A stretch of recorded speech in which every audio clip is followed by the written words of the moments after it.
En muy raros casos, digamos, al filmar la escena está completamente terminada, ¿no? O sea, siempre hay elementos que vamos a componer después en postproducción para completar la idea, ¿no? ¿Qué son elementos? Pues son todas aquellas cosas que se filman, por lo general, props o efectos mismos, o elementos como el agua, fuego, humo, de los cuales quiero hablar ahora, eh, que a veces se filman por separado para poder integrarlos después en postproducción. Por ejemplo, contra pantalla verde, contra pantalla negra, etcétera, ¿no? Y hay ciertas recomendaciones para filmar estos elementos, ¿no? Por ejemplo, cuando uno filma atmosféricas, humo, eh, niebla, etcétera, por lo general, si nos acercamos demasiado al efecto en sí, el efecto o el humo o la neblina va a romper el cuadro de la película y va a ser difícil posicionarlo o escalarlo en postproducción. Entonces es recomendable que filmemos el efecto, digamos, en un cuadro más amplio para que el compositor pueda posicionarlo o escalarlo, ¿no? Y esto quiere decir que lo filmemos a la más alta resolución posible para que esto sea fácil de utilizar.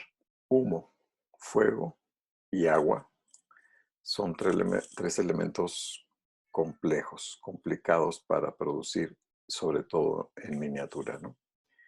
Eh, Siempre se va a requerir en una miniatura de alta velocidad algún elemento físico, ¿no? Para que interactúe con la miniatura, ¿no?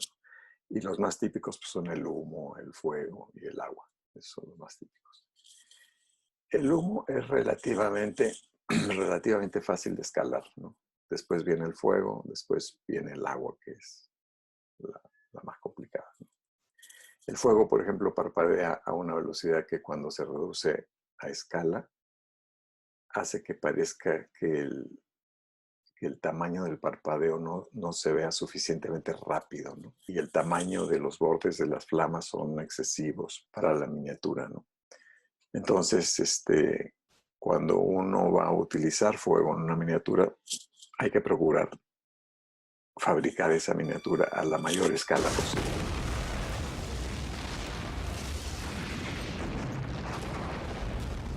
Para que el fuego no tenga tanta dificultad en ser compatible con esa escala.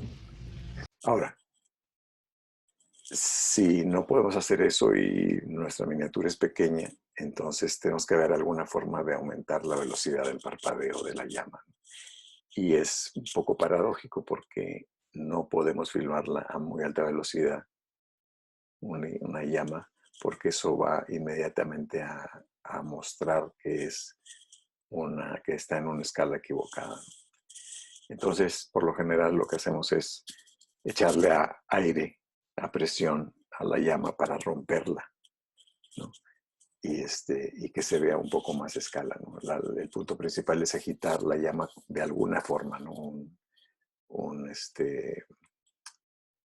se llama? Un ventilador o una pistola de aire o lo que sea, ¿no? Pero siempre va a haber que filmar un montón de efectos repetidas veces para que esto funcione, ¿no? El agua, eso sí es difícil de manejar, digamos, cuando se filma una miniatura, ¿no? Y el problema principal es que el agua tiene una tensión superficial, ¿no es cierto? Que hace que las gotas aparezcan fuera de escala, ¿no? No se puede hacer una gotota de agua, imposible, ¿no? Se colapsa y se convierte en un charco, ¿no? Ese es otro caso en que la miniatura pues, debe ser lo más grande posible cuando va a interactuar con agua, ¿no? El agua estancada o fluida como elemento también tiene que construirse a la mayor escala posible. El agua agitada por el viento, el balanceo, una explosión puede aguantar una escala un poco más pequeña, ¿no? Pero si el elemento agua va a llenar una gran parte del marco, entonces la escala debe ser no menos que 1:4, sino más grande, ¿no? Es complicado. Siempre se revela la escala del agua si la miniatura es un poco más pequeña, ¿no? También podemos soplarla con aire comprimido, golpear el borde del tanque, ¿no? Para que cree pequeñas ondas, ciertas frecuencias, etcétera. También hay que hacer un montón de pruebas al respecto. Otras técnicas que se utilizan con el agua, por ejemplo, es aplicarle, añadirle tierra de diatomeas, no sé cómo se llama acá, Fuller's Earth se llama en inglés. Las diatomeas son como plancton, ¿no? También puedes agregarle colorantes, ¿no? Leche, etcétera, con cuidado, para que tenga una profundidad aparente más grande, ¿no? Pero de todas maneras, escala 1-4 es posiblemente lo más pequeño con lo que vamos a lidiar cuando estamos integrando el agua al efecto, ¿no? El humo, por ejemplo, y otros elementos, ¿no? Polvo, escombros, etcétera, ¿no? Pueden integrarse dentro de la filmación o una filmación por separado y no componerse después en la toma. Estos sí se pueden filmar a alta velocidad y agregarse a pinturas mate estáticas, por ejemplo, ¿no? Para que tenga un poco más de vida el shot, ¿no? Por eso hemos estado viendo esas fórmulas que nos ayudan a simular esta física, ¿no? Para poder transmitir más masa y escala en un tamaño más pequeño, para poder hacer efectos de acción complicados en una situación que se pueda controlar para reducir costos, básicamente. Ese es un factor súper importante, ¿no?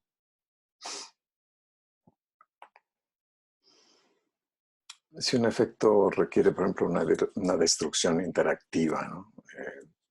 Por colapso, explosión, implosión, fuego, inundación o cualquier otra calamidad, y es demasiado costoso o poco práctico para alcanzar la escala completa, ¿no? Por lo general, a menos que haya millones de dólares, ¿no? Entonces la miniatura pues, es la solución obvia. Ahora, por necesidad, esas miniaturas son generalmente de mucho mayor escala que las miniaturas o modelos que no van a ser destruidos o que van a interactuar con la destrucción, ¿no? La mayoría de los efectos en miniatura destructivos van a caer por lo general entre una escala 1-8 y una escala 1-2 incluso, ¿no? Pero más grande siempre va a ser mejor, ¿no? Muchos factores determinan la escala de un efecto, ¿no? La distancia del lente, el tamaño del efecto, el material, el costo, ¿no? Por supuesto, ¿no? Lo interesante con los efectos visuales creados en la realidad, ¿no? Es que resuene con nuestro cerebro, con nuestra humanidad, ¿no? Nuestro cerebro es muy apto ha aprendido desde que nacimos a relacionar lo que vemos con la realidad física, ¿no?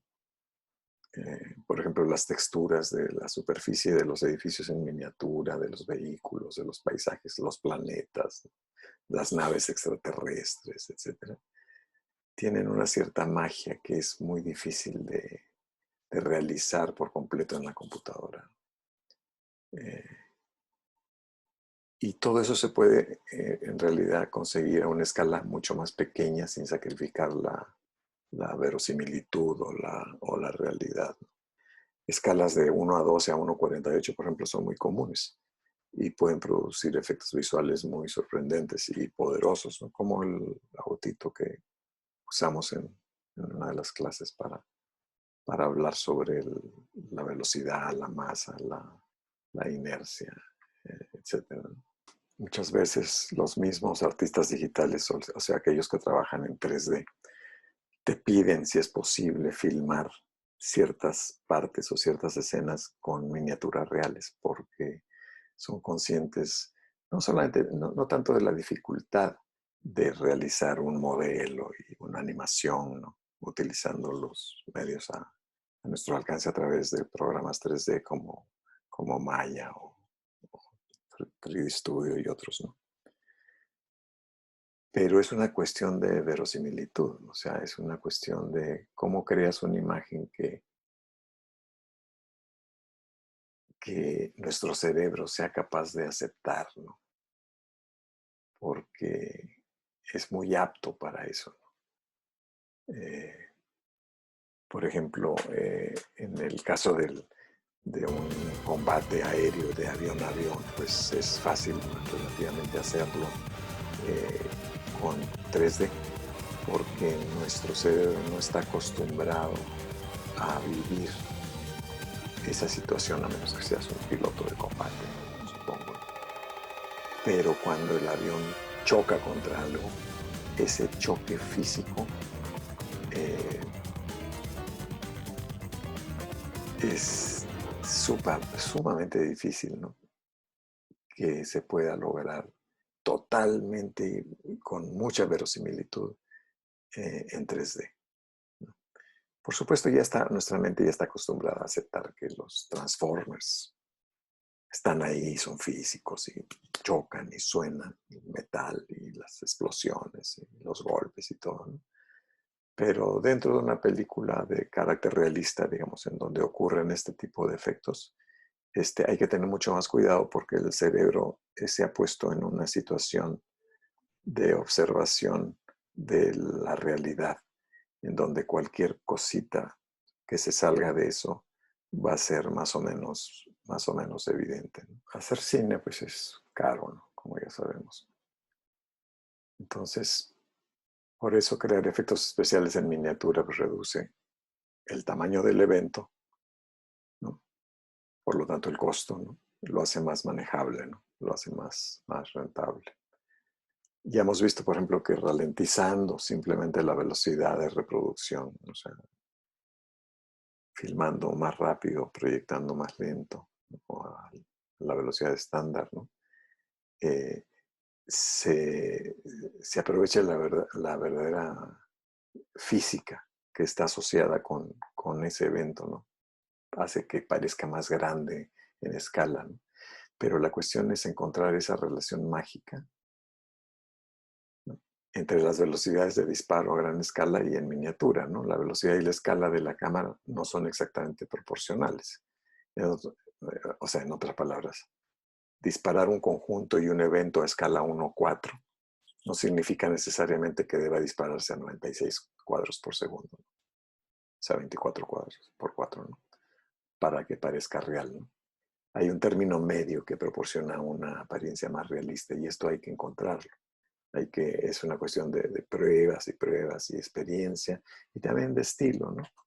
De estilo. Hay un ritmo, por lo general, que a uno le puede parecer más, más asequible, más comprensible e incluso más práctico. No hay un número exacto que digas, se filma así y sale perfecto, ¿no? Otra cosa que es interesante, importante recordar es que aunque los efectos en miniatura sean en escala, pues pueden ser tan peligrosos como los efectos a gran escala, ¿no? O sea que no hay que quedarse, eh, hay que tener eso muy en cuenta, ¿no? Porque se usan también dispositivos de alta energía, ¿no? Sistemas hidráulicos, plataformas elásticas, explosivos, vientos de alta velocidad, agua corriente, objetos que caen. O sea, hay que tener muy en cuenta la seguridad, ¿no? Del set de una filmación, porque eh, igual que los efectos de escala normal, ¿no? O sea, hay que estar muy vigilantes y tener prácticas y es un trabajo que le cae encima al asistente de dirección, por ejemplo, que es el encargado en el set de la seguridad, ¿no? Y hay que siempre estar buscando formas de mejorar la seguridad. Hay que también acordarse que las escalas se pueden combinar, ¿no? O sea, puedes tener un objeto en primer plano, escala 1:4, frente a la nave espacial de fondo mucho más pequeña, que vuela sobre la ciudad, por ejemplo. También se pueden conectar y mezclar. Un bosque puede tener una escala de 1:3, por ejemplo, en primer plano, y después lo vas reduciendo gradualmente a escala 1:12 o menos, ¿no? Para el fondo, ¿no? Para ayudar a la ilusión de profundidad, pues la superficie del fondo debe aumentar ligeramente hacia arriba, ¿no? Para elevar la línea del horizonte, ¿no? Y eso hace que parezca más lejos, ¿no? Esto se conoce como perspectiva forzada, de lo cual hemos hablado un poco, ¿no? Y puedes hacerlo con recortes de cartulina, que es una manera de probar con la cámara, ¿no? Los pones los recortes y ves si funcionan y después ya los haces quizás con más definición, ¿no? La cámara en sí tiene requisitos que van a ayudarte a determinar la escala apropiada para el efecto, ¿no? Porque tienes que hacerte varias preguntas, ¿no? Como alguien dijo el otro día en la clase, la cámara es un límite, ¿no? Si mi cámara solamente corre a máximo 60 cuadros, pues ese es un límite con el cual tengo que lidiar, a menos que pueda alquilar otra cámara, ¿no? Tienes que pensar si la cámara se va a poder mover, ¿no? En escala hacia abajo. Si los shots están, que no son estáticos, si hay control de movimiento, qué ISO o qué ASA se necesita para la exposición, qué ángulo de lente se prefiere, o sea, tienes que hacer pruebas, cuál es el ángulo de obturador para obtener el borrado del movimiento, etcétera, etcétera. Hay muchos elementos que hay que preparar y pensar antes de lanzarse simplemente a filmar. O sea, hay que ser un poco ordenado. Hay que hacer la receta para la cocción de la escena, ¿no? Como cuando vamos a hacer pan o cualquier cosa en la cocina. Hay que tener todos los elementos disponibles porque no vamos a estar buscando harina al momento de hacer pan. Necesitas una cámara pues, que pueda grabar el evento a la velocidad adecuada, ¿no? Ahora, las cámaras digitales más nuevas tienen la capacidad de filmar a alta velocidad, pero hay una desventaja ahí de que la imagen se crea a una resolución inferior a la máxima, ¿no? En las cámaras digitales, ¿no? Dependiendo de la velocidad, ¿no? Va a haber una degradación digital. Vas a poder filmar tamaños más chicos que después los tienes que ampliar, etcétera, ¿no? Ahora, hay, por supuesto, cámaras digitales nuevas como la Phantom Flex, ¿no? Que puede filmar a 1600 cuadros, a 2,5K, o la Phantom V2640, creo que es, que filma a 6600 cuadros a 2,5K, ¿no? O 12500 en HD, 12500 cuadros, ¿no? Que son para efectos muy especiales. Por lo general se usan más en el cine de comerciales para impactar al ojo.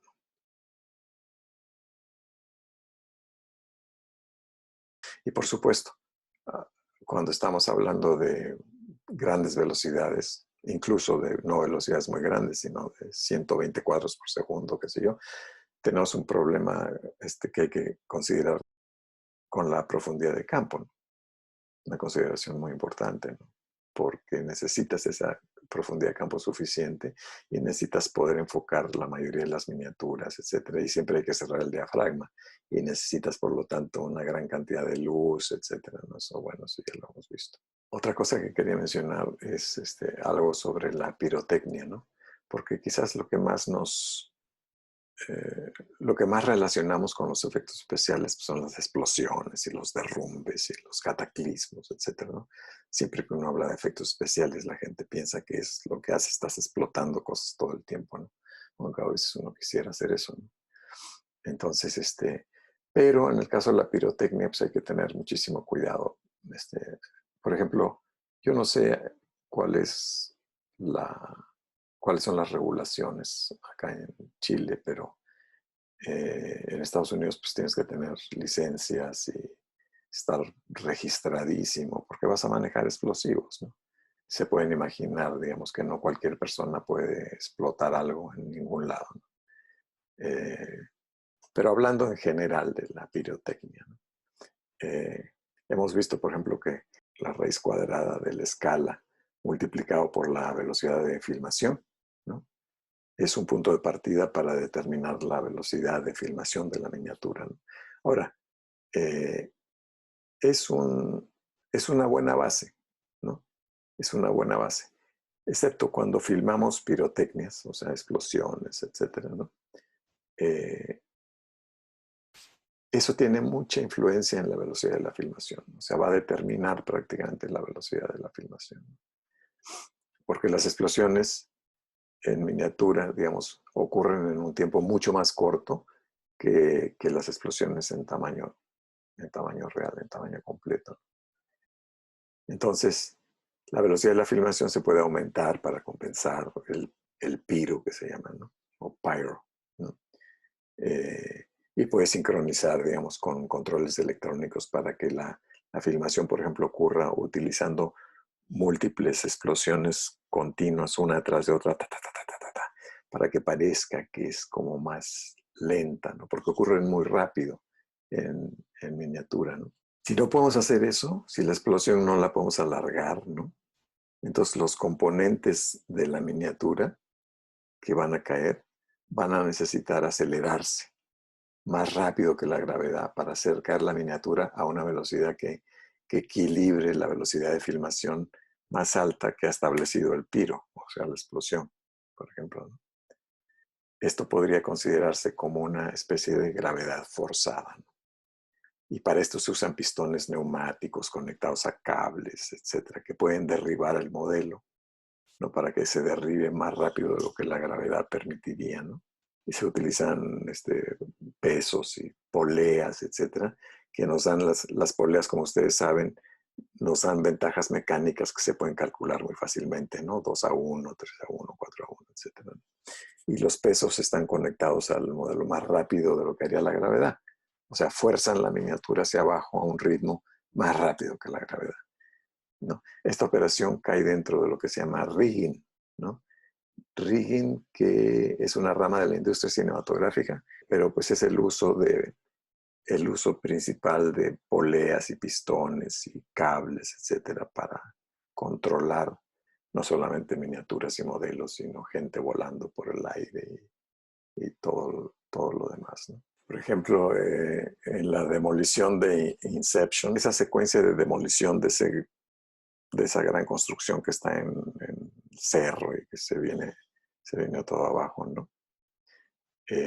Estaba compuesta por más de 200 eventos, ¿no? La explosión, habían 200 eventos cronometrados para que durara 5,5 segundos, que es lo que dura esa demolición, ¿no? O sea, había columnas que soportaban el modelo, que explotaban y se disparaban con switches, etcétera, ¿no? Entonces, o sea, son explosiones pirotécnicas separadas que estarían filmando el modelo en un orden determinado, ¿no? Y además están, no sé si se dicen los gatos le decimos nosotros a esos elementos que nos ayudan a levantar el auto o un camión cuando se poncha una llanta, cuando se pica una llanta, ¿no? Hay gatos muy grandes de tijeras, ¿no? Que derriban el modelo, ¿no? Y después, o sea, sacan los dedos y se viene abajo todo y después, o sea, por lo general, se hacen por lo menos un par de modelos por si falla todo ese despelote, ¿no? En el caso de Inception se hicieron 2 tomas a 72 cuadros por segundo, ¿no? Y había muros duplicados, una torre duplicada, ¿no? Y después recuperan todas las tripas del modelo, de todos los efectos mecánicos, lo vuelven a instalar, le ponen los nuevos recubrimientos, los conectores de las tijeras también los visten para que parezcan parte de la construcción, ¿no? Y otra vez, ¿no? A repetir el proceso. Claro que como es un modelo grande y tridimensional, pues ahí va a estar filmado por bastantes cámaras desde distintos ángulos para poder armar la explosión final de una manera más dinámica o para cubrir eh, detalles o fallas que pueda haber en un lado, cubrirla con una toma del otro lado, ¿no? Ellos tenían creo que ocho cámaras. Bueno, esta era simplemente una pequeña cápsula para hablar sobre algunos de los elementos que se utilizan y para no descuidar la complejidad de lo que es una filmación de efectos. O sea, si bien es más a veces más práctica, más económica, eh, y a veces más rápida, ¿no? Requiere definitivamente mucho trabajo, mucha preparación. Ustedes que han estado haciendo sus modelos simples, digamos, por ejemplo, de miniaturas estáticas, ¿no? Se han dado cuenta, pues, cuántas cosas están envueltas en eso, las texturas, el tamaño de lo que está por ejemplo, había una de las miniaturas que era un tronco, ¿no? Que estaba en la parte de adelante. Y se ve muy bien, o sea, el tamaño está correcto contra el fondo, pero la superficie donde está el tronquito, la textura de las hojas y de la arena, etcétera, donde está ese tronquito, es todavía muy grande para integrarse al fondo, ¿no? Y eso es algo que a veces podemos no pensar en eso, no pensamos, porque estamos concentrados en el objeto principal. Decimos, este es mi modelo.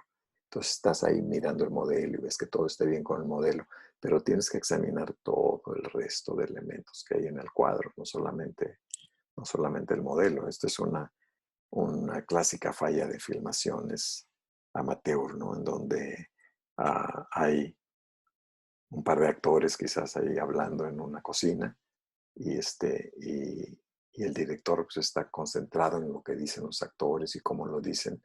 Y a lo mejor no se dan cuenta que está pasando algo que no tiene nada que ver. A lo mejor alguien se asomó por la ventana atrás, ¿no? Y no es un personaje de terror que los va a matar. Es simplemente a lo mejor un staff que está atrás del set comiéndose un sándwich.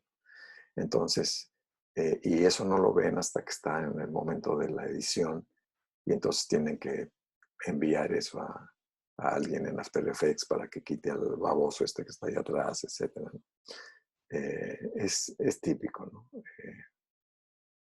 Cada una de las personas que trabaja en una filmación, por ejemplo, la maquillista, el peinador o peinadora, el sonidista o la sonidista, etcétera. Cada uno de los miembros del staff, cuando ves la filmación, pues te vas a fijar en lo que tú hiciste, en tu trabajo, ¿no? Y está bien, tienes que fijarte en tu trabajo, pero eso a veces te impide ver el aspecto global, ¿no? Y eso es algo que nosotros como directores o directores creativos o directores de arte, etcétera, tenemos que tener la capacidad de salir un poquito solamente de nuestro métier, ¿no? Y ver el proyecto completo y ver si todo realmente se está integrando. Bueno, espero que de algo sirva esta pequeña charla y nos vemos a la siguiente. Cuídense todos.